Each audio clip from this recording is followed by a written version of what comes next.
ආයිබෝවන්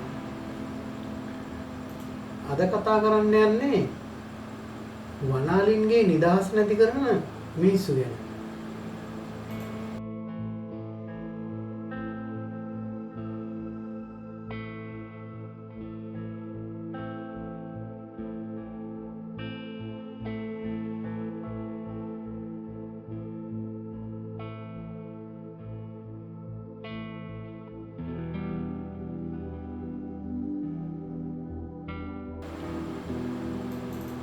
වසරකට එක් වතාවක් පමණක් පරාක්‍රම සමුද්‍ර මැදින් පිහිනා ඇවිත්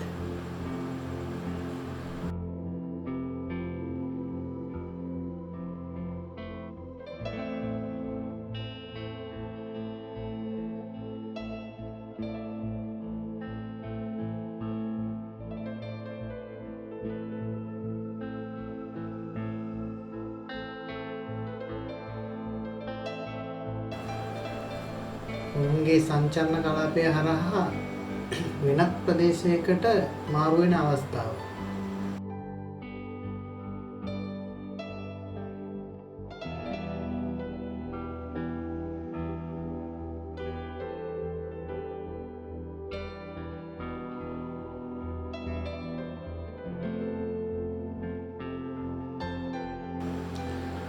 ඉතින් මේ අපි දකින්නේ මේ අවස්ථාවේදී යතුරුපැදිකරුවෙකු තවත් පිරිසක් සමග පැමිණ මග හරස් කරමින් ඡායාරූප ගනිමින් වනාලින්ගේ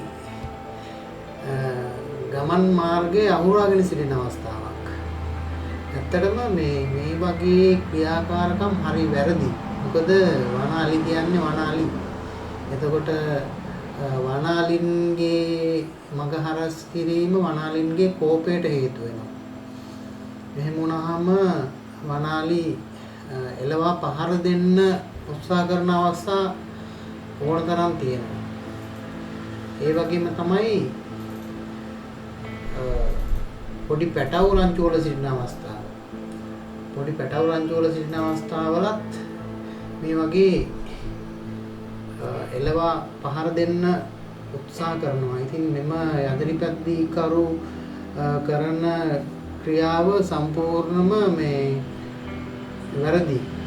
ඔවුන්ගේ ප්‍රීතිය භුක්ති විඳිනවා වෙනුවට වනසතුන්ගේ මග හරස් කරමින් වනසතුන්ට අනිසි ලෙස බලපෑම් කරමින් ඔවුන්ට කෑකෝ ගසමින් යතුරුපැදි වේගයෙන් කරකවමින් සිදු කරන මේ ක්‍රියාව ඇත්තටම මේ නොදැනුවත්කමද එහෙම නැතිනම් මෝඩකමද එහෙමත් නැතිනම් මේ සම්බන්ධයෙන් දැනුමක් නැතිකමද කියලා ඇත්තටම හිතා ගන්න බෑ.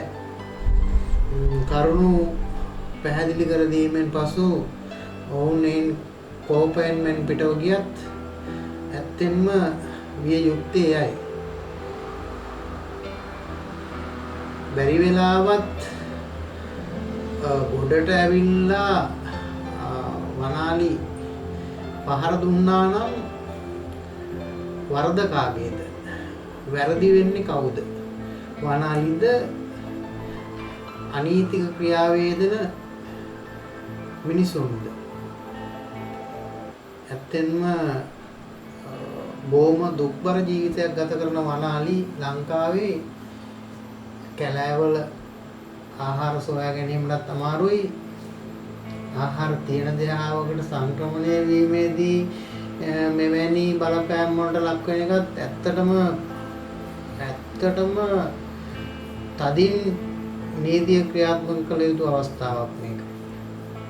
ඔවුන්ගේ නොදැනුවත්කමට මෝඩකමට අවස්ථාවට එවැනි ක්‍රියාවක් සිදු නොවුනත් ඇත්තටම මෝඩ වැඩක් මේ කරන්නේ.